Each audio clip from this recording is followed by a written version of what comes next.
Good morning, everybody. Welcome to a Tuesday edition of Lobbing Scorchers Kickoff. I'm Ari. That's Nico. We took a little holiday off yesterday, but we are back at it with Seattle Sounders preseason coverage and coverage of all of Major League Soccer. Not as much to get to as usual today, I guess. It is a little bit of the dog days of preseason, but there's the Seattle Sounders are off to Portugal. They're doing fitness training. Then they're off to Marbella for a trio of scrimmages that I'm sure we'll all be watching intently as much as we're able if they stream it. Hopefully Noah and Jo are going to be out there. They supposedly said they're going to Periscope live some of these scrimmages. We'll see if that actually happens. But yeah, Nico, what's up, man? Thanks for tapping in. As always, how are you feeling as preseason continues and the squad with the squad departed to Portugal? What's going on? Yeah, what's going on, Ari, Lobbing Scorchers family? Yes, we took a day off. Important holiday, MLK, Martin Luther King. If you guys took the day off, I hope it was a day of not just celebration, but reflection, being a better person to those around us, finding what makes us equal, common grounds, and not focusing on our differences, and respecting a man's life who did a lot for unity. But aside from that, yes, feeling really, really good, Ari. It was great to once again go back to Providence in Swedish, the Sounders Performance Center and Clubhouse. It was a interesting week. I thought that we got to see a lot from the guys. We got to hear from Brian. We got to hear from Christian. So it was it wasn't eventful in terms of news, but there was a lot that we did learn about the team, the mentality, the way they're going to approach this preseason. And look, believe it or not, the week of trading made me feel more positive about how things are kind of starting to come into place there for the Sounders. I get it. No big signings, nothing crazy. There's still things to see. I mean, I got a cameo, if you will. I mean, it was just 3 days of small-sided games, 9v9s, seeing where guys are fitness-wise. But I was encouraged, Ari. I was encouraged. Yeah, I'm excited to catch up with you about that. I haven't been out there at training, so I'm kind of out of the loop on what's going on as far as that goes. I'm sure we'll get into all the positional battles and the tactics and the formations that they're going to be running, all that good preseason stuff.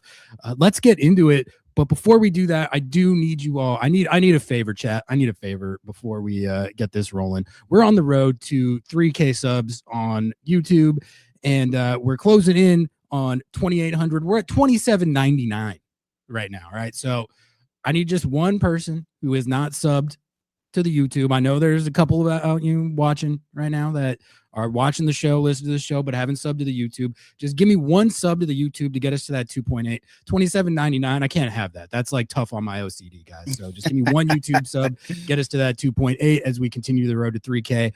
Obviously, toss us a follow on Instagram and TikTok as well. The content never stops on those platforms either. We got some good stuff going on. So drop us a follow on all platforms. And also, of course, as always, shout out to our sponsors, Hacks and Ferments, Podium Menswear, Full Pull Wines. Got some exciting stuff coming up with our sponsors this season. And if you do want to sponsor Lobbing Scorchers, hit us up. We're on the hunt for more for the 2026 season World Cup year.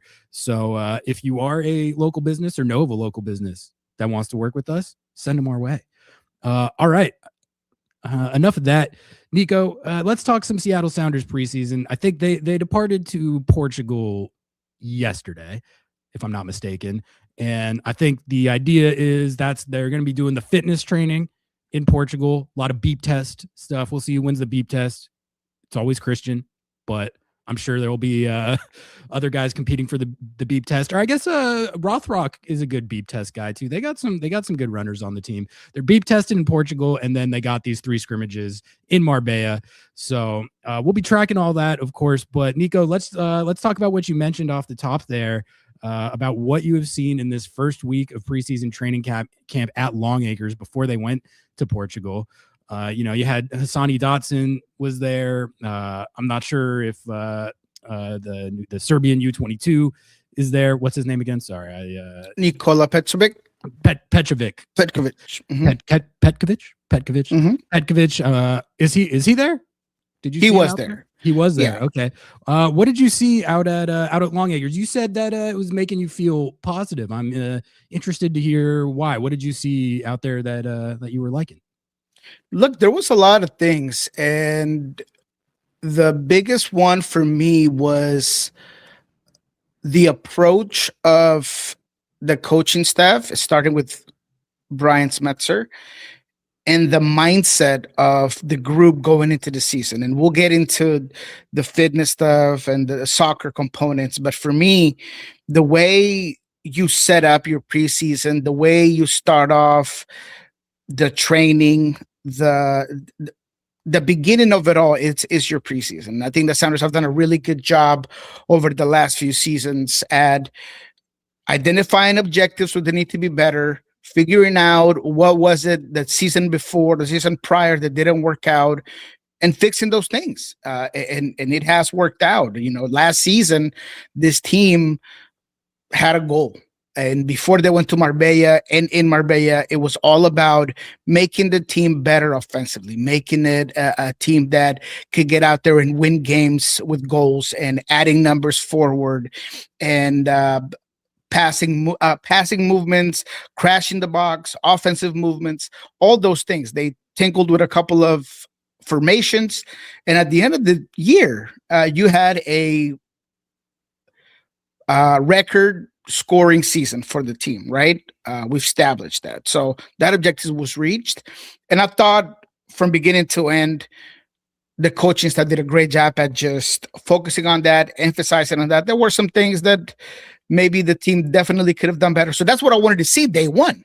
And Brian, right off the bat, he mentioned that he had some clips of that Minnesota loss, or not lost, elimination, because the Sounders didn't lose any of those 3 games, but being eliminated against Minnesota. He put some of those clips of, obviously, he didn't go into detail which clips, but I'm guessing I wouldn't want to set watch pieces, a lot of the things that maybe didn't go his way, right? And just kind of closing that chapter. And when I asked him, or when he got into what he wanted to emphasize or what he wanted to do, or what felt like something that he wanted to add on this year to what he built on 2025, was accountability from his players and the leadership on the field, and them holding themselves accountable, right? And as I don't know, maybe romantic as it may sound, or not what people want to hear in terms of like tactics and strategy and all of these things, to me, it really targeted a weakness of the team last season.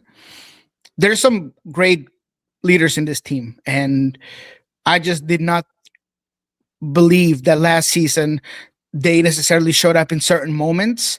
When you give up goals at the very end, when you have defensive lapses, when there's a throw-in against the LA Galaxy and you have 5 guys on the wrong end of the ball and there's nobody screaming and yelling and saying, what the F are we doing? Get back on defense, last minute.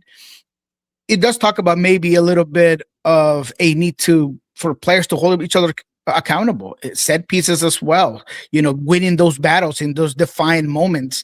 So when Brian talked about what this team's X factor, what this team's special attribute was last season, he talked about how cemented the team was, and how Christian Roldan talked about this being one of the closest groups that this team had that he's ever been on. I thought that was accurate. I really do believe that the collectiveness of of play and the collectiveness and the unity of this group was a huge factor of why the team was able to win a Leagues Cup, why they got as far as they did, where they had some really good moments in 2025. It wasn't perfect, but they had some really, really good moments. So to me, I love the mentality by Brian to really zero in on a team that, yes, we could talk about defense, and that's the other part, right? That's where I was going to go. But when it came to mentality, it was there. So before we talk about defense, Christian Roldan focused on that. And that's what I mean. I mean, it was really clear that there was an idea, a mentality of what the team needed to get better on. And Christian went off and said it. I asked a question and he said, look, we just need to be better defensively, better on counter defense, in transition defense. We need to go back to being that team of 2024. So anytime that you identify the issue, you abate it, you correct it, or you're trying to correct it, that is the main objective. Love the mentality. Call me, I don't know, crazy about just focusing so much on that little detail. But let's start off with that, Ari, and I want your take on it. I might just maybe put in too much stock on that when in terms of mentality and approach.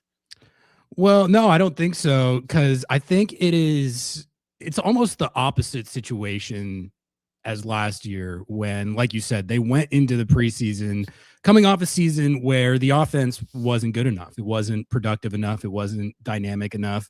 And that was the theme of last preseason, was honing in on that, drilling their new tactics, drilling their new formation, integrating guys like Jesus Ferreira, and really trying to create a team that could carry the load offensively and score goals and be fun to watch. That was the whole theme of last preseason. And like you said, to their credit, they did that. Like, they racked 80 plus goals, all comps. They won Leagues Cup. They looked like a freaking wagon in attack in Leagues Cup, scoring goals for fun.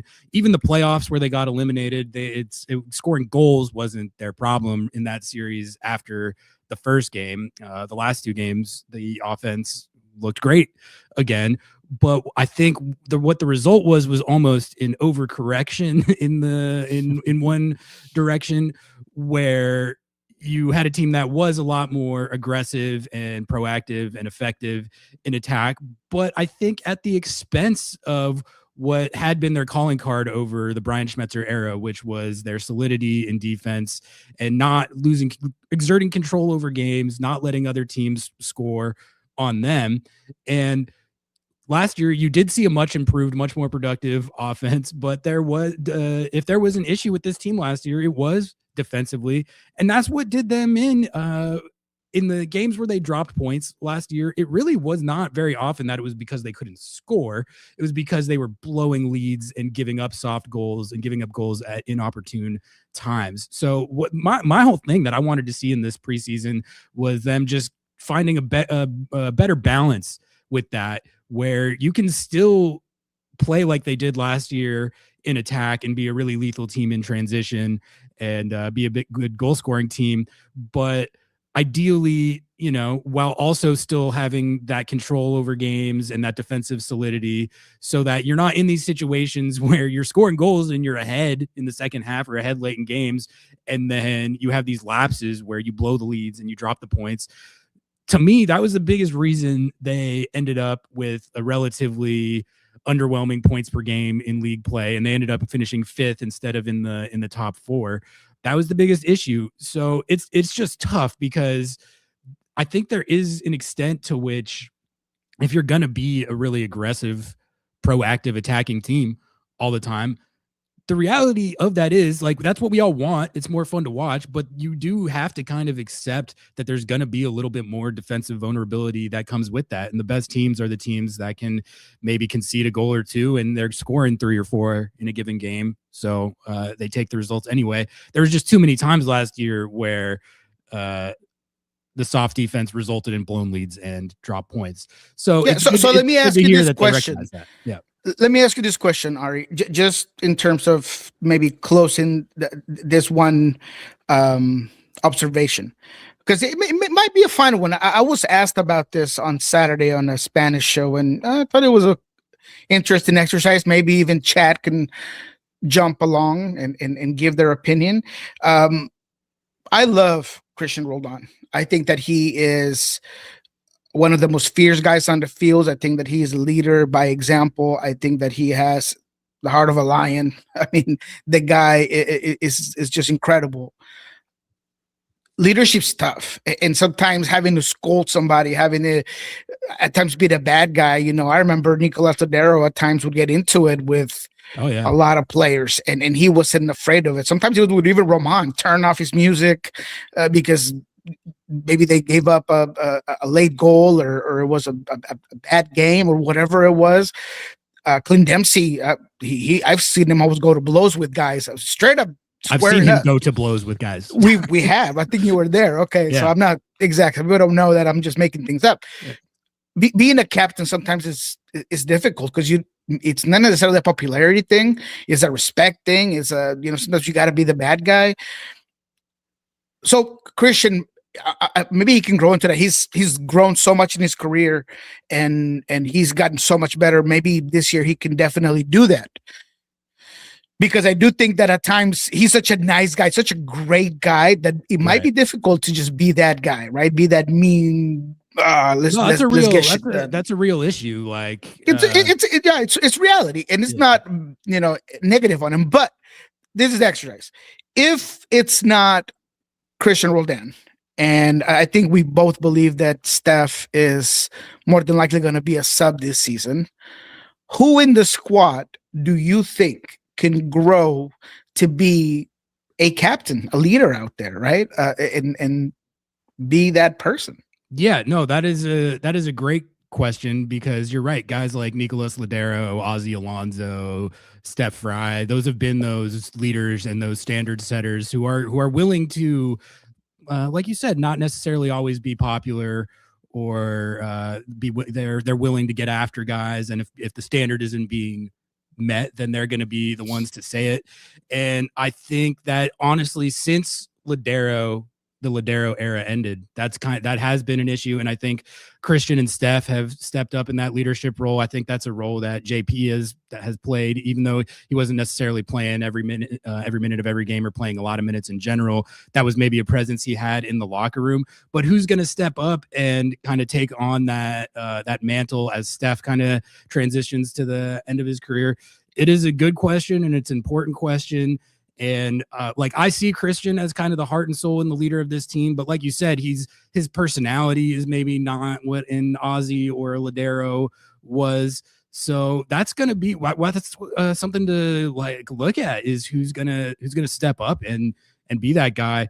I think Jesus Ferreira is a guy who could elevate into a more vocal leadership role this year in his second year on the team. It's kind of tough to be that guy coming in as the new guy on a new team, but now he's a little more established. And I think he proved himself last year. He became a real sounder, in my opinion, to where he has the credibility to step into that role a little bit more. But it is interesting because, this team, I mean, I've been saying for years, not from a leadership perspective, but from like an on-field bite perspective, like they need some more dogs. They need some more guys that are willing to be more in the Ozzy Alonso mold. It's great to have a team of awesome, great guys that are super nice and cool and that you'd want to hang out with, but you need a little bit you need a little bit of that other personality type too, I think, in every locker room. And you need guys that are willing to lead and be standard setters. But it's tough because if you look at the DPs, they're all kind of more mild-mannered, softer-spoken guys. Albert Rusnak's not like a big personality, a big vocal leader type of guy. Jordan Morris is not really in that mold personality-wise. De La Vega is not really in that mold personality-wise. So, I mean, I think this is Christian Roldan's It's team. hard. It's like this is it's a difficult one. He's the captain, he's the leader, but other guys are going to have to step into those roles. And I think we're going to kind of see who it's going to be. I mean, I think Yamar is another guy who I think has a presence like that. But yeah, no, it's difficult, right? I don't know. Yeah, I don't know. What do you think? What are your thoughts on it? I took the longest time as you just did, and I kind of went around it, and I landed on Jesus Ferreira. So it's funny that you say that. I'll tell you here why in a second. A couple of the other guides that were at the studio said, hey, Nuhu is Cameroon's captain now. I told him, look, obviously Nuhu has certain respect and validity, with the Cameroon national team. I think here might be difficult for him just because, he's been here for a while. And yes, although, he's a guy that, can. You can't be the vocal leader and also be the guy who throws the ball in the stands. He has certain things that I just don't think would go well, right? I heard Albert Rusnak. I told him that Albert is just not that guy. He definitely is someone that has been very good for the team. He amplifies the play, I think. And I'll tell you some of the observations I saw from him this season, but I just don't see him being, he's too chill. I mean, the guy is so cool. It's too chill, too much chill on this team. I mean, they're definitely when the games kick off, they're all competitors and they all go hard. They're not like, I don't think they're soft, but it's like it's personality type, like that, the vocal leadership that we're talking about. It's just kind of a different skill than just being a dog on the field. Someone in Jerome's name dropping Rothrock as someone new contract. I think maybe he steps into a role like that as well. I think he kind of already did to an extent last year, especially with all the Leagues Cup stuff. So I think Paul's an enforcer out there. Paul's definitely an enforcer. I don't know if he has because there's a certain respect and trajectory that I feel like is necessary a bit to get that more of a leadership role, but he's definitely an enforcer out there, and that definitely does help. So that's a good shout. Paul Areola, people are name dropping as well. I like that shout, but that's sort of akin to the Ferreira situation from last year, where with his injury last year, this is really his first year on the team. So we'll see how much of that type of role he can take on. But I think he is at least a guy who has been around in the league and has maybe more of a personality type that lends itself to that type of thing. We got our first super chat of the stream. I'm going to hit that. Someone was saying that okay, Danicus, you were able to submit it. Danicus was saying that YouTube was having technical issues, not Lobbing Scorchers. YouTube was having technical issues with the super chats, but we got one. Appreciate it, Danicus. And if you want to support the show, this is a great way. Becoming a YouTube member, all that good stuff. Says the mental lapses on defense were the difference between a top two finish in the West and where they ended up. Switching off is not acceptable. Yeah, no, that is totally spot on. And that was kind of the issue with the team all year, wasn't it? Like, they would have been in the top if you switch even a couple of these games, the Atlanta game that they blew right at the end, the Colorado game where they were up 3-0 in the second half, I think, at home, and they end up drawing that 3-3. There's like 2 or 3 at least more. Yeah, there's a Charlotte game to start the season. There's the LA Galaxy game. I mean, there was a bunch. There was so many, and it's like if you make the Colorado game where you up 3-0 at home against a not very good team, if you give them that win, they see out that game, and then the Atlanta game where, I mean, that game, Marinchuk hit an insane goal to tie it, but like still, if you just see out those 2 games, you're literally in the top 4.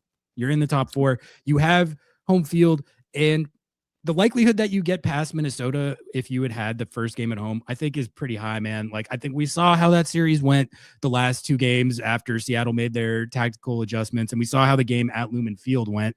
Them 0-0ing that first game in Minnesota and losing in PKs, that was arguably one of the biggest factors that did their season in. So that's all stuff, trying to find that balance, trying to find those who's going to step into those new leadership roles. These are all, I think, the most intriguing things to keep track of in preseason. But yeah, as far as the mental lapses on defense being the difference, like, yeah, and that is, to me, that's the biggest issue that they need to address and solve in preseason. The defensive lapses are the offensive adjustments that they were making last year. Like, this year, the focus has to be on just seeing these games out and making sure you take those points fully in those situations. That's something that I feel like under Schmetzer, this team has been pretty good about. Like they don't historically blow leads in excruciating fashion at the end. Like it has happened, but it wasn't like a recurring theme, at least to my memory, in past years under Schmetz as it was last year. And I think some of it is to do with how they played an attack, but a lot of that is it's mental. It's a mentality thing. Like those moments in the game are when you have to be on it the most, or you will blow leads in these games, and that's kind of what happened too much last year. So yeah, no, 100%, and that goes into my second observation, because look, coaching can only go so far. And I had a lot of people tell me, well, Andy Rose was in charge of set pieces, and set pieces were an issue, and that's true to a certain extent. But there's times where you can practice all week, but if you're not executing on the field, that's a problem. And sometimes the momentum goes away from you. The intensity drops. And I remember having a conversation with Nico at one point, and he was saying that sometimes you gotta revive that with it's almost like if you're trying to bring somebody back to life, and the captain does that. You gotta shock the team. You gotta do something to get the troops ready to go. I was in Mexico City watching a Sounders team lose 2-0 at Estadio Olímpico in a hostile environment against Pumas. Yeah. In that 2-leg final for CCC, or CCL at the time.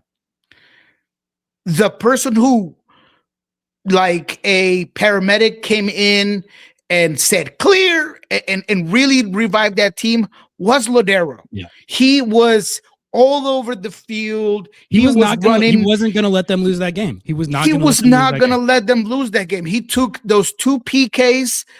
He was the guy that was talking to Talavera, who was just doing all this chirping. He's getting the fans mad. He's getting the troops rolling. He's talking to everybody. I mean, at the end of the game, it was so clear that it was him, that at the end of the game, the Pumas players were just trying to fight him.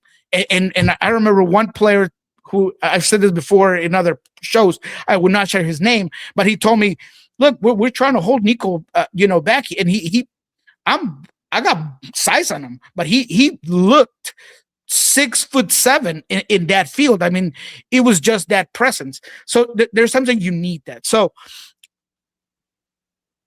I landed on Jesus Ferreira because I've learned a lot about him over the year that we just had. And you talk to a player every practice, every training, you see him, and there's some misconceptions about sometimes the way that, I don't know, he ended in Dallas, and you hear from certain media members, or you hear from people, and you always make that different assumption when you see a player, when you get to see him on a daily basis. And there's a fire in Jesus that I don't think people realize. He has a trajectory that he would be more than, if he tells you something, hey, make sure that you do this, I think you would listen. He's got friends, but he's not like best friends with all of these people in the team. So I feel like he is a guy that could be this leader by example, vocally. He's a guy who I really think has all of the elements to be this leader, and this guy that could really, I expect him to have a better season than last year, productivity wise. So with that goes also the leadership component. And if he does that, he's going to become such an influential player in this team. And I know that there's a lot of Jesus Ferreira haters out there. And I got to tell you that the more I get to know him and the more I get to see him train and perform, the more I think that he is going to be a huge player for this team next season. And it all starts about, and this goes into what I saw this week. Jesus talked to us this week. He's a guy that's highly motivated. He puts his ambitions and his goals as high as they go. He talked about he wants to be in the World Cup 2026, that he feels like he's got a good chance, that he wants to perform on the field, get this team be great with this team and show that he can be that guy that Pochettino can look at and maybe invite him to one of his trainings. But it all starts with his performance with the Sounders. And he said, look, if I don't make it, well, at least I know that I'm doing everything that I can. I'm going to be this influential player. So that was number one, the mentality, the objectives. Love that from Jesus. But one of the biggest takes I had from this week is that all of the star players from this team, the Jordan Morrises, the Albert Rusnacks, and Jesus Ferreira, they were all out there like rookies on the field in terms of fighting every ball, giving 110% in every single exercise. I mean, these are like guys that were like, they didn't know that they had a real spot in this team. And I love that because they set the example. They set the bar really high. Even Albert, I mean, Albert was defending, he was pressing, he was great this whole week. But going back to Jesus, he told us during the time we got to talk to him that this was the hard week for him, especially the running and the testing, because he was sick over the weekend. And that's all he said. But, off the mics and stuff, it sounded like he was really sick. Like he got whatever high was going fevers. around. I got that. I mean, the guy was sick as the dog. It's bad. Yeah, it's bad. So nobody would have been upset if the guy couldn't make it or if he was like really sick and he's like, you know what, I'm going to take a day. I'd rather not show up like this, or I'm only at 60%. But no, he decided to push through that, be there, give everything he had, because he knew that he's one of those guys that needs to show, needs to be an example. So to me, I have to applaud him for it, because it's not something that I think people would really think about, right? Because they have this pre-assumptions of him and things like he's not really going to care or whatever. No, it's the opposite, man. This guy is full in, ready to go. So I absolutely love that. That's why I think he's a guy that can grow into being a real leader in this team. But just to conclude my second observation, it was that all the leaders, all the stars, the DP, I mean, obviously Pedro's not out there, but your DPs, your high TAM guys, they were out there just busting their behind, like really setting the example. And that was big for me this week. Yeah, I love to hear that. When they traded for Jesus Ferreira last year, there was questions as to his buy-in. Does he just see this as a bridge to Europe? Is this just somewhere that he's going because he doesn't want to be at FC Dallas anymore? How invested in this club is he really? And I think you're right. Like last year, he showed it was exactly the opposite. I thought his buy-in was great. It was second to none. And I think if you're going to step into a captain or leadership role, you have to back it up on the field, and he does. As far as he works really hard, he's running all the time. He is never loafing it or anything like that. So no, that's awesome to hear that he showed up even though he was sick, and that it seems like he is trying to step into a bigger, more vocal role on this team this year. And I think that can only mean good things. Squared does bring up a good point, Nico. What do you think of this? Does Jesus consider the Sounders a stepping stone to bigger things? Still, I want my captain to be focused on us, not with one eye on the exit. My impression of that is that he is he's all in here right now. That could change, but the way I see it for the moment is this is not like a his exit is written on the wall type situation. It could happen, but for now, like he's a Sounder, and I'm happy about it. How do you see that, Nico? I totally agree. I don't think that or I haven't heard from him. I'm sure that in his vision board, there's probably still Europe or moving on at some point. But what I see from him is that Jesus cares about what's in front of him, about what matters. It's family, it's his club, and it's the national team, right? Those are three things that he knows that he can be completely focused on. He has it right there. He understands that the better he is with this club, the better his situation potentially is with the U.S. national team, the more opportunities he gets. So I don't think he sees it as a stepping stone. I've never heard him talk about Europe. I just don't want to dismiss it because I think that was a thing at one point. That's everyone's goal. And maybe that was a thing at one point. Yeah, no, 100%. Right. And this was younger Jesus, right? And this was a guy that, probably was very different than he is now. Brand new baby, different things. I mean, he's really embedded into that community real quick. I can tell you that he's setting roots here. So to me, I feel like he's all vested in the club. Whether dad lands him somewhere else or not, that's just part of it. But I do feel like at his age, his profile, his mentality, and everything that I've ever talked to him about have never even included him moving on anywhere else. He is focused here. He's focused on getting this team another title. So it's a great question, because I might ask him about it, once the team is back, or once we get availability. But I do feel like he is more vested in the now than what's ahead next. Scott says, Jesus, best presser on the team. I thought you meant media presser when I first read that, but I think you're talking about high pressing. And that's what I love about him. Watching him last year, it really gave me a genuinely greater appreciation for the art of the high press. It's not just about running and fitness, and every time you see someone get the ball, you're just charging at him. There's so much like timing to it that he's so good at, and he's also really good at winning the ball, like knowing where to be to create these giveaways. And that was the most fun I had watching this team last year, was when that high press was going and they were just suffocating these teams and putting them under pressure. Jesus Ferreira was, I would argue, like the biggest driver of that, man. He really was. Like, that's such a part of his game that I didn't really recognize or appreciate until he got here.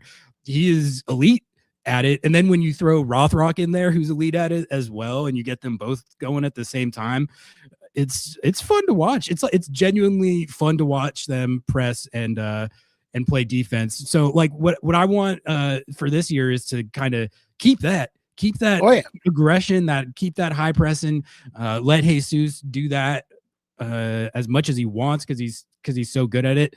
But just, again, finding that balance where you're limiting these situations where you concede right at the end and you blow leads and you drop points. But as far as what they were working with that kind of energetic, high pressing, suffocating style, I just want to see more of that, because when they had that working, like in Leagues Cup or those games against the Galaxy where they were just swarming him, God, that was fun to watch. And really, I don't think that they do that at nearly as high a level if Jesus isn't on the team. Like, he is such a beast at that. I totally agree.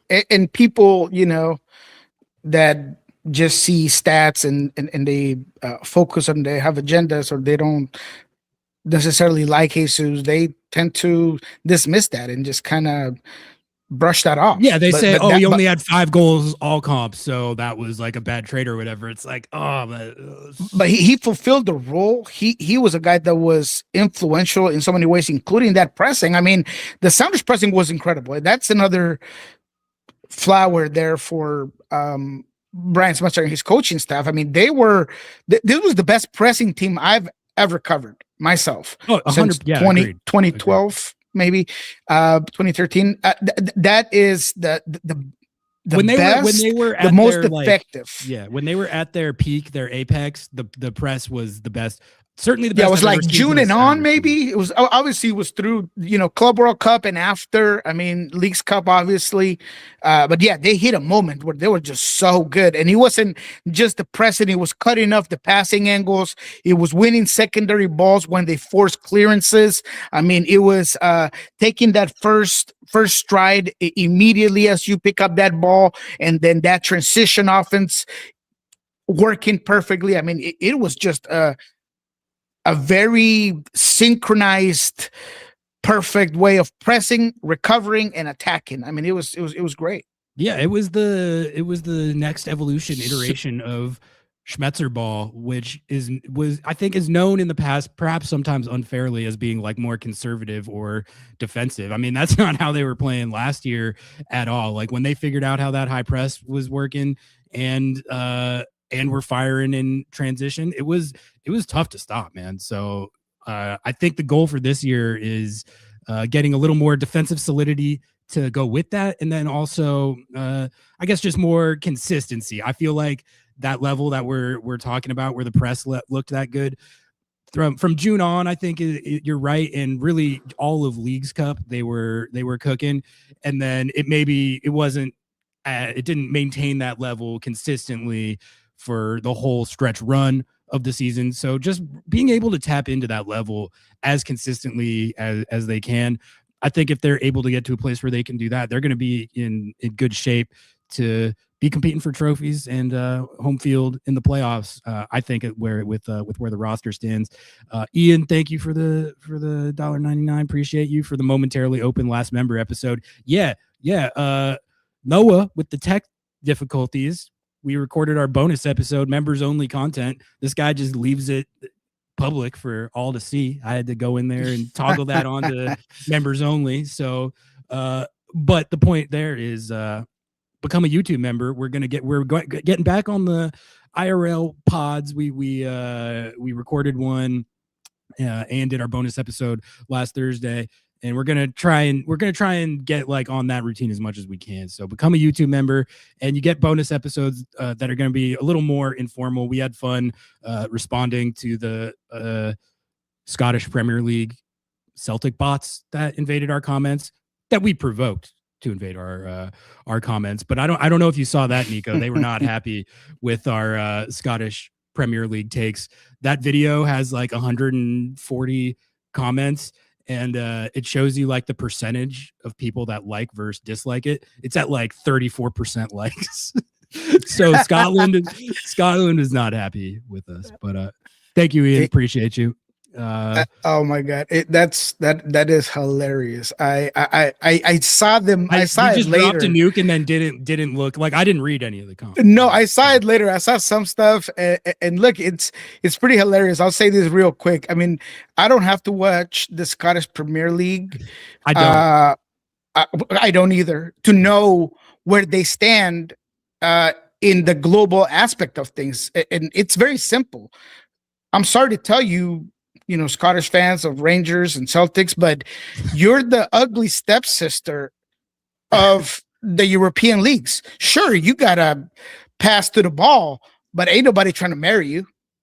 You are definitely not Cinderella. You're the ugly stepsister. That's just the way it is. You're not as high in the pecking order as by designation. You're there. You're Europe. Sure, you're Europe. You're in Europe, but that doesn't mean that you have the exact or even close to the validity of other leagues. So I don't gotta watch it. I'm not gonna watch it to know that.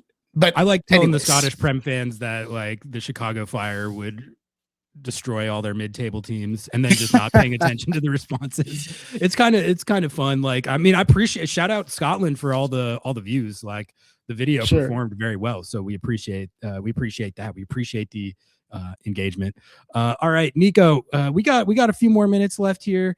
Did you have anything else on the Sounders as far as what you saw at training at Long Acres leading up to their departure to Portugal, or just any positional battles or anything you saw or that you're hoping to see as they continue preseason here?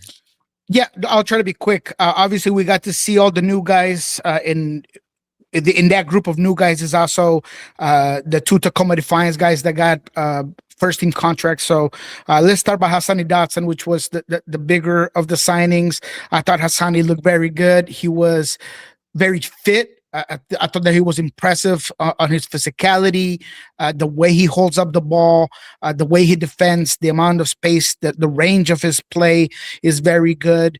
He's not flashy. He's not a guy that's going to be taking a whole bunch of players, but there's a little finesse there. A couple of really nice plays, linking up little back heels. I mean, the guy just looks like a nose to the ground type of grinder, a guy that knows that he's coming in to be the new guy. Love the mentality. He said, I got to be here to earn my stripes. Cool. Love that. He's going to come in, do his thing, and really try to perform. But I was pleased by the overall fitness, the body language, how integrated he was within those small groups. He was a guy that was a standout during the cameo again, the very brief 3-4 days that we had to see him. I believe that on Wednesday there was some sort of 99 tournament, and the final was he was in one of the final teams. It ended up being won by Jesus's and Yamar's team, but he was definitely one of those guys that was very important. Didn't get to see much from Nikola Petrovic, unfortunately. I've heard some really good things about his technicality on the ball. I mean, he came in late. He wasn't there on the first day. He did just jogging on the second day. And then he got to play and do some other things for the rest of the week. But so far, kind of what I've gathered is that he's a guy that's been impressive on the ball, that has a really good technical component of his game, that it's not necessarily a guy that's going to beat you 1v1, but he has some interesting things. I got to wait and see what we see from him later on. And then when he came to Yutsuka Nome and Sebas Gomez, Sebas Gomez was the guy that stood out to be the most out of the two. Sebas talked to us. He talked about being an entertainer when he's a soccer player, that's the kind of game he follows. He talked about being a guy that likes to play like Pedro, find the pockets. And I really saw that from him in the small-sided games. I mean, he's a guy that is good on the ball, that he's going to try to dribble past you. He has some really good explosive moments, acceleration, understanding on when to push. Had a really nice goal that I thought he might have been offsides by 1 or 2 steps, but just the movements and the motions and the confidence. He talked confidently to us. He played confidently. He was a guy that was very interesting. I'm not saying he's going to get a whole bunch of minutes, because it's going to be difficult to get minutes with this type of group, because there's going to be a lot of positional battles, and I think he's definitely there in the lower pecking of order, but definitely has the right attitude. It was very, very interesting. In terms of other guys that stood out, Paul Arriola was really, really good. That's what Noah he said. Doesn't seem to be full on like in every practice. They're still being careful with him. They're monitoring him. The expectations are going to be very different for him, I believe, as they continue to move on. But when he was on, he was on. I mean, beautiful couple of goals, his delivery, his first touch, the way he moves, when he pushes, he's not afraid to give the team a little bit of slowing it down and dropping back a pass and keeping possession. I really do think that he's a guy that's going to fit very well into the system. So he was a guy that stood out, along with the Albert Rusnacks that were phenomenal. Jesus Ferreira, Osase de Rosario was very, very good, finishing everything he had right in front of him. He was a guy that looks like someone who knows and understands that there is a possibility to play with 2 forwards per Brian Smetzer, and whether it's him or Danny or Jesus or whatever Brian's thinking, I believe that those positional battles are pushing everybody, and that includes Osase de Rosario. Seems like everyone who was out at training last week noted a similar had similar observations about Paul Arriola. So it's great to hear that he was looking good at Long Acres. I think he's going to play a significant role on this team, obviously, this year. Good stuff on Sebastian Gomez too. I haven't watched him play a lot, like a little bit with Defiance here and there, but that's pretty much it. But I was asking around about him, and I had people tell me similar stuff as far as, he's very audacious, he's entertaining, he's a try stuff, Clint Dempsey try stuff type of player. And then to hear him saying that he considers himself an entertainer, I'm getting to the point where I'm like, all right, like I'm interested to see what this kid can do. We've talked a lot about how they haven't developed as many attacking type players as they have 6s and 8s. So let's see what he could do. The Yutsu Kanome is in the mix there as well. On Petkovic, do you have what's your read at this point on like his exact position? Like I picture him as more 8 than 6 and more kind of like long passer, facilitator, through ball pinging type of guy, maybe not necessarily as well-rounded as a JP, but like a good passer and connector type player. Would you say that's roughly accurate, or is there more to him or anything different to his skill set than that? No, that's exactly where I think he falls. Um, where he'll play will depend on how this team sets up. I do think that there's still a chance that the Sounders play with a 3-5-2. They're going to figure it out, and that just kind of changes things. Whether they have an inverted triangle there in that attack, or the way they set up, is going to be interesting. But I do think he's more of an 8. I think his qualities are more towards the attacking end, his vision and his passing, and when he pushes high, what he can do with the ball. He has a decent strike from mid-range. So I do believe that he's more of an 8. Definitely not a 6. Do not see him as a 6. I actually think that physically is one of the things that I didn't really saw him excel in the very few moments that I got to see him play. So yeah, definitely more of an 8.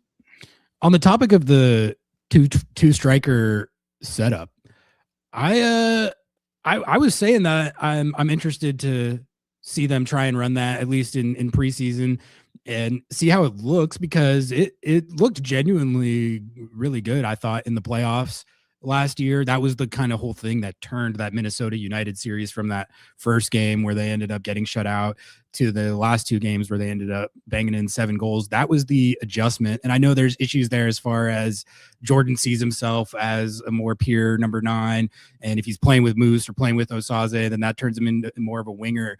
I see that as less of an issue than some people, maybe just because I don't think that actually plays like Jordan is playing as a pure winger. I think it plays more like a 2-striker setup where you kind of got one playing off the other. And maybe in that situation with Moose as being the more kind of stationary target number 9, Jordan ends up having to do more winger type stuff. But I see it like he's still playing as a striker and not a pure winger. It's just with another forward. So I mean, have they been running like a 4-4-2 or anything in preseason? And like, what are your thoughts on the potential effectiveness of that, and if they're going to actually run it when the season starts? No, but Brian went out and said it. I mean, Brian straight up said that he wants to try to get both, Danny and Jordan on at the same time, and playing with two forwards. So to me, the trickiest part is the midfield, because that is your strength right now. And whether Obed, let's just say Obed stays until December, are you taking Obed out? Are you dropping Albert a line and leaving Ferreira at the let's say it's just a triangle in a 3-5-2, and is he the 10 behind the 2 strikers? Or is Ferreira up top, and then Ferreira and Jordan with Albert there at the 10, and you still have the 2 pivots in Christian and Obed? I mean, I think that there's a tricky situation there about, who's in, who's out, what you do, where Ferreira was playing last season, and how much of that you want to replicate, or if you want to go completely different. And again, I think that maybe Freddie Juarez might have some issues with what I'm saying, because it's all about the way you motion once you're in possession and the way you build up, rather than necessarily the formation that you start off with. But there are some things that you might need to tinker with depending on how you set up. And I think it's more about personnel on the field than anything. I think Jeremiah did mention, and I don't remember this right off the top of my head, but he said something about this year maybe building more with 2 from the back, so adding another player and maybe committing more numbers forward. So we'll see. There's just a lot of different moving elements that still are gonna have to be figured out in this preseason. That's what makes it so exciting, because there is positional battles on the left side between Paul, Georgie, Paul Arriola, the 2 Pauls, and Georgie and Pedro when he gets back.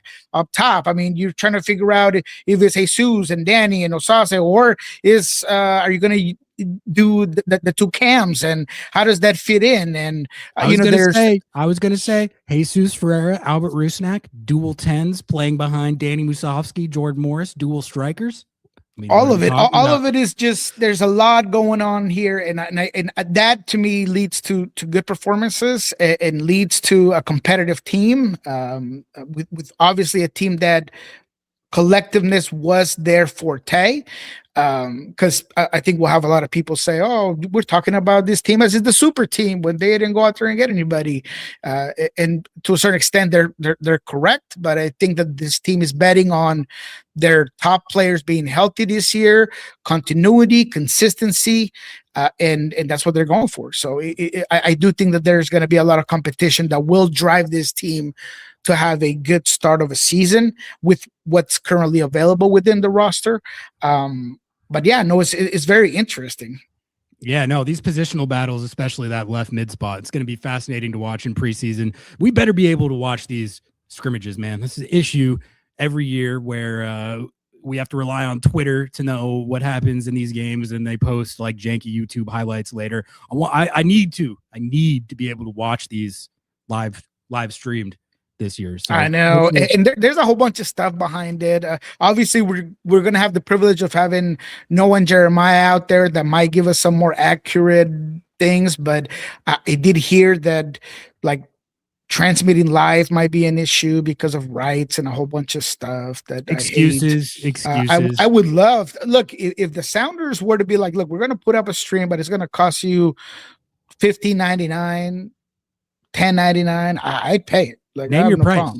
Yeah. I need to see who is going to be the second and third string left midfielders. All right, that guy. I need to be able to keep track of this. Yeah, I pay like what? It's up to $79.99 for some boxing matches. Why not a preseason? Like I'd pay. It was no problem. But yeah, it will be interesting how that all plays out. It's not just the Sounders. Any MLS team that's like we need to keep our preseason scrimmages secrets so people don't know our it's like you're sacrificing a lot of interest that fans have in watching these games to like keep secrets that aren't like what is being divulged in preseason that people aren't going to find out very shortly anyway. You know what I mean? It's like, I don't know. I don't really get it. No, I think it's more about TV rights and that sort of thing. I mean, because people have open stuff like the Coachella thing and all of these tournaments that happen. I mean, they're pretty open, to media and a whole bunch of stuff. If it's the oligarchs who are putting their foot down, unfortunately, there's not as much that you can do about that. But yeah, maybe they'll be more chill about it this year. One can hope, one can dream.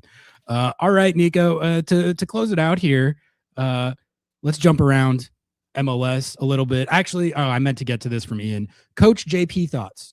JP, João Paulo, good one. Has retired, and he has joined the Tacoma Defiance coaching staff as an assistant. Nico, I'm stoked about this. Like, I wasn't sure if JP was going to try keep playing, maybe go back to Brazil or somewhere else in MLS, but it really seemed like coaching was in his future, and I was really hoping that he would do it here. But if he had gone somewhere else to do it, I would have understood that. But no, he's back and coaching the Defiance, and I think that's freaking awesome, man. Like, if I could name one guy that's played for the team over the last like 5 to 6 years that I would want on the Defiance coaching staff mentoring the youth, that would literally be the guy. Like, I don't know. JP is kind of like a mysterious guy a little bit. Like, he showed up and he doesn't necessarily say a whole lot. He's just this cool Brazilian guy that went out there, made best 11, and was one of the best two-way mids in the league until he tore his ACL and, never quite got back to that level, but has been just an awesome guy and a great leader in the locker room and veteran mentor and all that the whole time, in a way, to an extent that I'm not sure people fully realize and appreciate. Like, his re-signing last year drew criticism because he had been injured a lot and hadn't played a lot. And Craig Wives took heat for saying that was one of his favorite parts of the offseason was re-signing JP. But there's reasons beyond like what he brought on the field for that. And I think he is like the perfect personality type to be a coach, because he's a very, very smart guy. Like, if you ever listen to him talk, he's a very smart guy, understands the game, and knows how to teach it, is the impression that I get, which we talk about this sometimes, like how great players don't necessarily always make great coaches, because teaching someone to do something is very, very different skill than doing it yourself. And a lot of really great players aren't good at teaching what they do, because to them, it's just like second nature. It's natural. They're like, why can't you just do what I do without having to think about it? But some guys are much more gifted in that way, as far as teaching what they know. And JP strikes me as the type of guy that is good at teaching what he knows. And to have him like in the building, mentoring the academy kids and the Defiance guys, beautiful. Love it. Look, it was phenomenal to hear that was moving on, that he was coming back as a coach. It's still not official, so we'll wait for official word from the club. But as far as we know, and we've been able to report, is that he is accepted a position as an assistant coach for the Tacoma Defiance. I feel like he has all of the attributes to be a phenomenal coach. You talked about most of them. He has a great soccer IQ. He's a student of the game. He's someone that tactics is definitely one of the things he loves to pin on and work on. He's someone that on the field was a guy that he wasn't the fastest, but because of his understanding of the game, he could angle players out. He could anticipate players. That all goes to just that IQ that he has as a player. And a lot like Gonzalo Pineda at one point, he talks like a coach, and you could just see it. That it was literally written in stone that at some point he was going to be a coach. He takes also a phenomenal decision, in my opinion, because he's had it tough. His body was hurting. He wanted to be out there, and he is the sort of player that's going to give you 110% no matter where he's at physically. And the sacrifice that it was both mentally and physically to get back from those couple of injuries, try to get back into full rhythm. I mean, I feel for him, because I saw the amount of sacrifice he put his body through. And this just allows him to stay with the game. We all have that itch. We all have that desire, but even more so when you've been playing your whole life. Now you get to continue to be on that path, and you create a path for the future. So for me, it's phenomenal. The other part of this news is that Tacoma Defiance is going to run on Brazil power. I mean, Paulo Nagamura is supposed to be the other guy that I'm hearing will be the head coach of Tacoma Defiance. So he would be number one, with JP being number two. He's the former Houston Dynamo coach. He's also been Sporting Kansas City too. And, he just came off Sporting KC for a long ass time. And played for Sporting KC. What do you think of that hire? Because I feel like he was one of the better like academy coaches, which is why he got the Dynamo job. And then I felt like I remember thinking that he was actually not doing that bad at the Dynamo, and just kind of wasn't given a lot to work with. But I think there's clearly potential there that people see as like he can be a top flight coach. He's been an MLS coach already, but I also don't really know all that much about him. Like, what do you think of Paulo Nagamura? I think it's a great hire. I couldn't necessarily believe that he was going to be the Tacoma guy, because, as you said, he's well known, really experienced, very experienced, has been a head coach in MLS, was just an assistant for Chicago Fire. He has that reputation as a developer and as an academy guy. So he's kind of overqualified. So this is probably a stepping stone into at some point joining the coaches, the Sounders coaching staff that talks about the Sounders as an organization and the pedigree in which they are looked upon across MLS. So I think it's a great hire. I think he's going to be very good once he becomes official and once everything gets squared away. To me, it would be a phenomenal hire once he gets through. All right. But before we go, the last one in terms of coaches, we did get a chance to talk to Ricardo Clark. Very different than Andy Rose. Might be interesting just because I don't know if everyone knows, but when Gonzalo Pineda was part of this coaching staff, he was a little bit of a hard, but he was a guy that wasn't afraid to yell and do all this stuff, and was one of the coaching guys that was like that. Andy was more of a personable guy that I feel like he really connected with the guys. So how that goes will be interesting. For what I saw, he's a guy that likes to be very on the ball, very hands-on on his coaching, for what we saw this week. So it's going to be interesting how he performs and the sort of experience that he brings on. I mean, he was under some really good coaches, starting with obviously Sorensen, who was phenomenal last season. So it will be interesting how it works out. Has the pedigree, has the understanding of the game, has the passion, but how that fills out and how that connects with the players is still to be determined. But it was good to talk to him for a bit.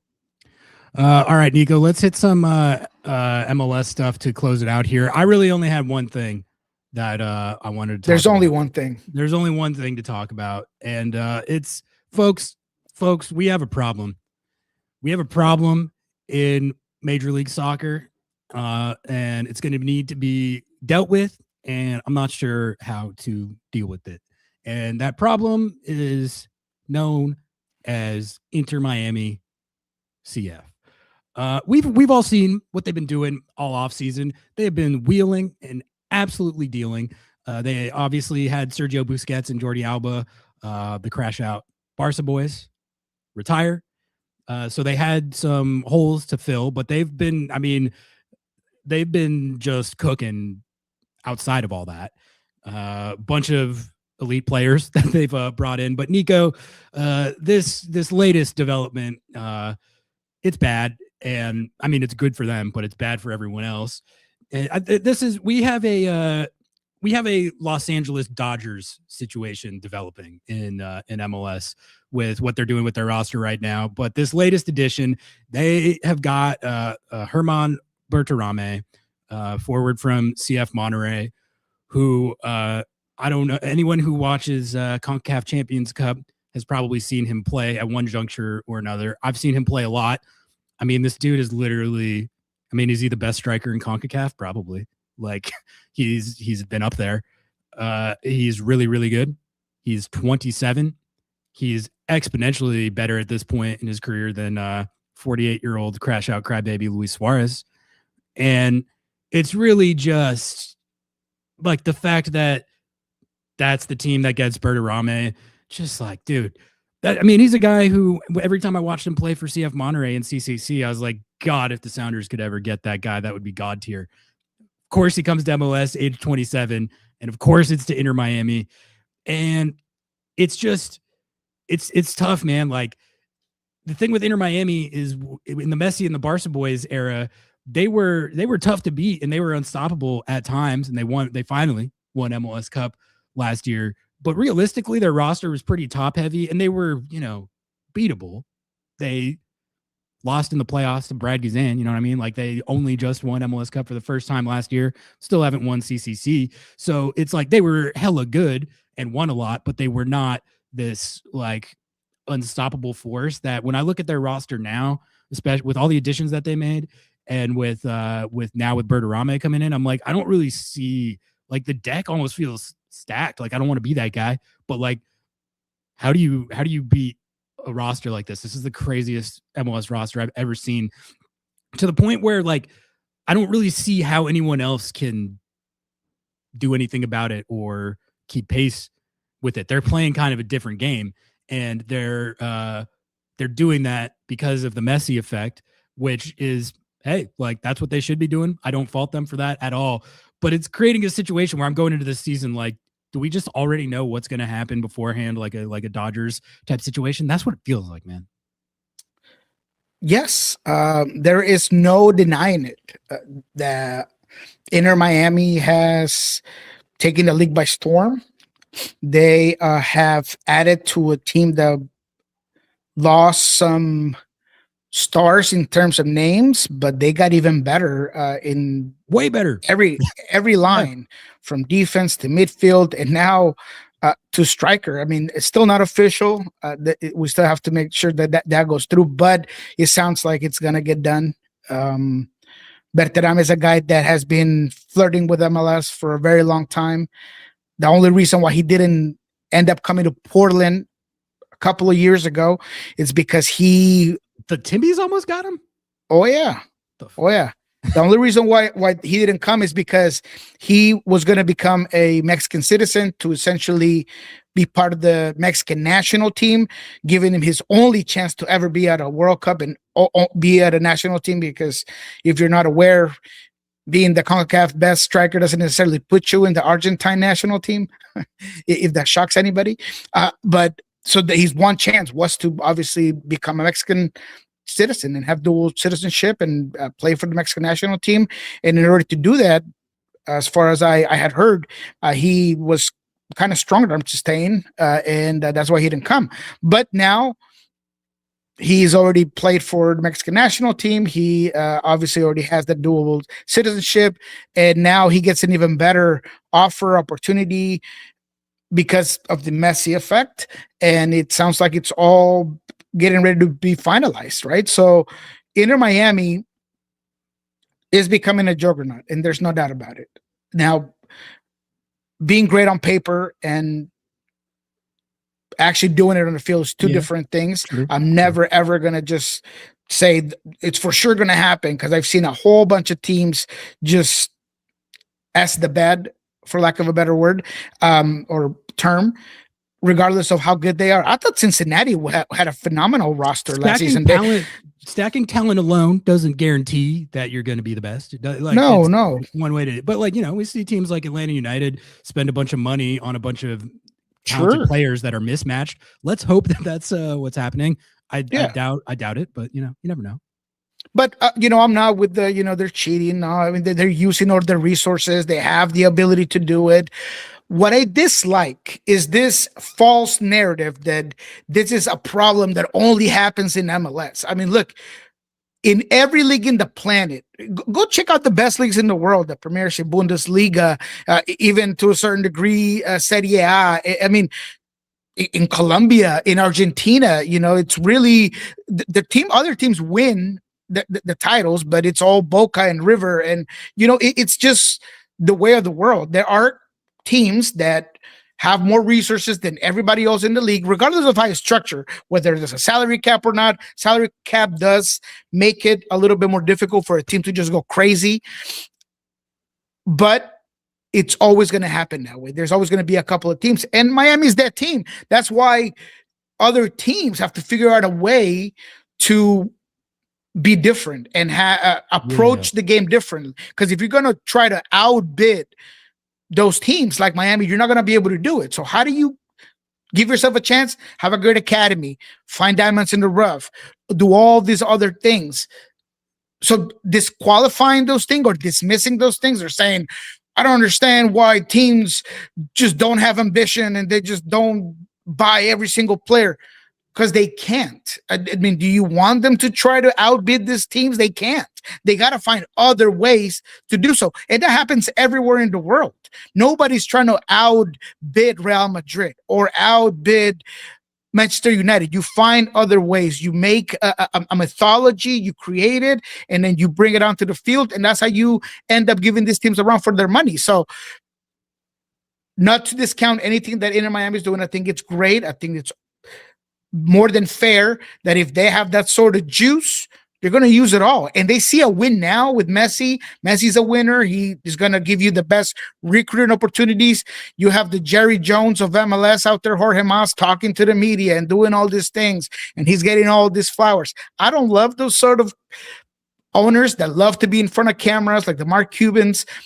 I don't, and when this team was losing, where was he at? I mean, I don't know. I don't love that Hollywood type of owner necessarily in front of cameras. But in terms of being a team that is won so far the offseason and that looks like a problem, as you mentioned, Inter Miami is going to be the most talented team in MLS. Yeah, no, I mean, it's an important point in that what Inter Miami is doing is not like it's not a blueprint that other teams can replicate or follow. Like, I'm sure we're gonna have takes out there like, well, if Inter Miami can sign Berterame, why can't Craig Wabbs sign Berterame? It's like they have a unique situation right now where they have the literal best player that has ever played the sport ever on their team, which clearly I could have foreseen that would give them some recruitment advantages, but the extent to which that has been the case has been even to a greater degree than I would have thought. And they are leveraging that to great effect. And I don't fault them for it either, but it's not something that you can look at and be like, oh, well, why aren't other teams just doing the same thing? They literally can't. They literally can't.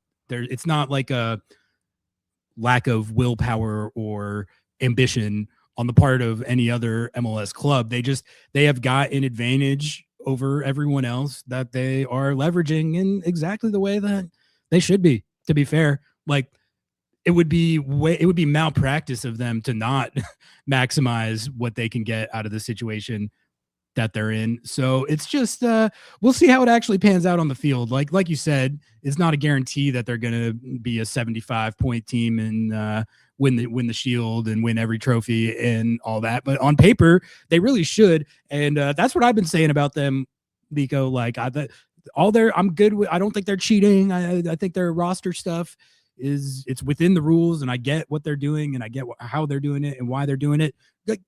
Go win CCC though. Go win CCC. Every year they got some reason why they couldn't do it, couldn't get it done, couldn't get it over the line. Go get it over the line this year. Absolutely no excuses. You have the most loaded roster by far and away that we have ever seen in Major League Soccer. It is way, way, way more than enough to overcome all these obstacles that we always talk about with MLS teams and CCC. Like, I don't want to hear about the schedule. I don't want to hear about the travel. I don't want to hear about the refs. I don't want to hear anything other than y'all going out and actually winning CCC for the first time. And if you can do that, then like, credit to you. But they haven't been able to do it yet. So we'll see what happens. But I was thinking of it from a perspective of like, how would I feel if the Seattle team as it stands with this roster was going up against Inter Miami again in any type of game? Like, do they even have a chance? Would that even be a game worth watching? I think they could compete. Like, it wouldn't. I don't think it's going to be like a 5-0. I think that would be a good game. But I could be wrong. Like, we could get to the season and like no one in the league could even touch them. Like, that is a possible outcome, which is sure. Yeah, but again, it all goes back to how it plays out. It all goes back how the team gels. I mean, there could be injuries, a whole bunch of stuff that it's really crazy to just go ahead. There is nothing wrong with giving them credit for how good they are on paper right now and the additions they have made, and they're an unbelievable team. But there's another to just completely say that's what's going to happen. Every season, it might be a thing where if Inter Miami continues to do this, they might become the Bayern Munich of the MLS, where every year that they're going to win it. But at the same time, that's got to happen. And I don't necessarily see it right now, but that's the whole point. But the whole thing about making it an MLS thing is what really drives me crazy. The whole thing about relegation being the big difference maker. Look, why don't you go ask Godoy Cruz in Argentina what their end goal is every year? It's just not getting relegated. Is that ambitious? Does relegation make that team ambitious? No, they have their limitations. They know they're not going to be able to do a whole bunch of things. They've had really good tournaments. They've had really good teams, but it just doesn't work like that. Go ask, Malaga, La Real Sociedad, those teams. I mean, what is their end goal? It's just sometimes it's just being a mid-table team. So relegation has nothing to do with it, because the cost and effect is the exact same thing. Maybe you're not getting relegated, but if you don't win, you're losing revenue. You're losing interest by your fans. You're losing. Your brand is taking a hit. You're going to be a losing team at the end of the day. teams are going to want to get better regardless of. And I do believe that there's a change coming in MLS where there's got to be more investments. The Sounders, I wish they were investing a little bit more, even to what they have. But at the end of the day, it becomes a matter of what you have, the way you win, the way you use your resources and your limitations in order to become an important team within that league. And look, the Sounders just won League's Cup over Messi and friends. And I know people are going to be like, oh, it was one game and that doesn't matter. And so now it doesn't matter. Now League's Cup doesn't matter. But had Miami win, then they were the ultimate team. I mean, it's just ridiculous. So I just wanted to clarify those couple of points because I just don't agree with those narratives. Yeah. Go win CCC. Don't spit on anybody. That's my last advice for Inter Miami. All right, Nico, I got to run. Let's call it right there for this episode of Lobbing Scorchers Kickoff. Thank you all, as always, for tuning in. Sub to the channel. I'm about to look in. If we are not at this 2.8, I'm going to be very upset with all of you, chat. Sub to the YouTube. Follow us on Instagram, follow us on TikTok, give us reviews, rate 5 stars, all that good stuff. I don't even know. I know it might be in Portugal, but if he's not, maybe we'll rip a show like we did last week on Thursday. And if he is, I'll probably stream by myself all alone. So stay tuned for that. Thank you all for tuning in, and we will catch you next time. Love y'all. Peace.